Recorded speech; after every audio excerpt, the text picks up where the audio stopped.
Geologiya fanlari universiteti O'zbekiston Respublikasi Prezidentining 2020-yil 8-iyundagi Davlat geologiya va mineral resurslar qo'mitasi tizimida Geologiya fanlari universiteti faoliyatini tashkil etish chora-tadbirlari to'g'risidagi Prezident qaroriga muvofiq Geologiya fanlari universiteti tashkil etildi.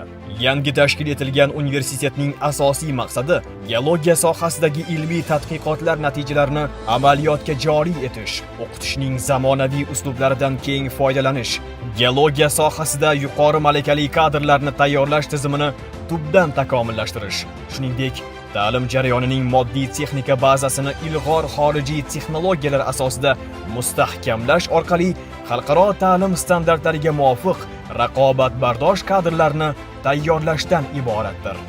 Geologiya fanlari universiteti 2020-2021 o'quv yili uchun qabul e'lon qildi.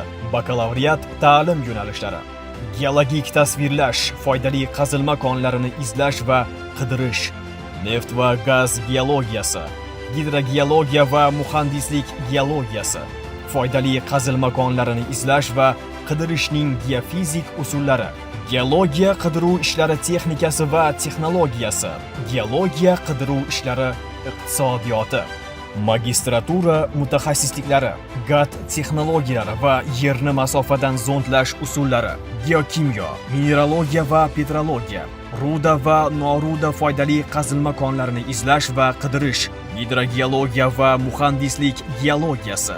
Abituriyentlar onlayn tarzda Davlat test markazining veb-sayti www.abitur.dtm.uz hamda yagona interaktiv davlat xizmatlari portali www.may.gov.uz orqali ro'yxatdan o'tadi. Batafsil ma'lumotlarni bizning aloqa markazimiz orqali bilib olishingiz mumkin.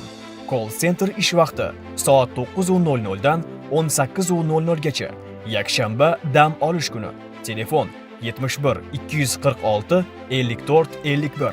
Eng muhimi, Geologiya fanlari universiteti bitiruvchilari Davlat geologiya va mineral resurslar qo'mitasi tizimidagi korxona va tashkilotlarda ish bilan ta'minlanadi. Aziz abituriyentlar, bunday imkoniyatni qo'ldan boy bermang.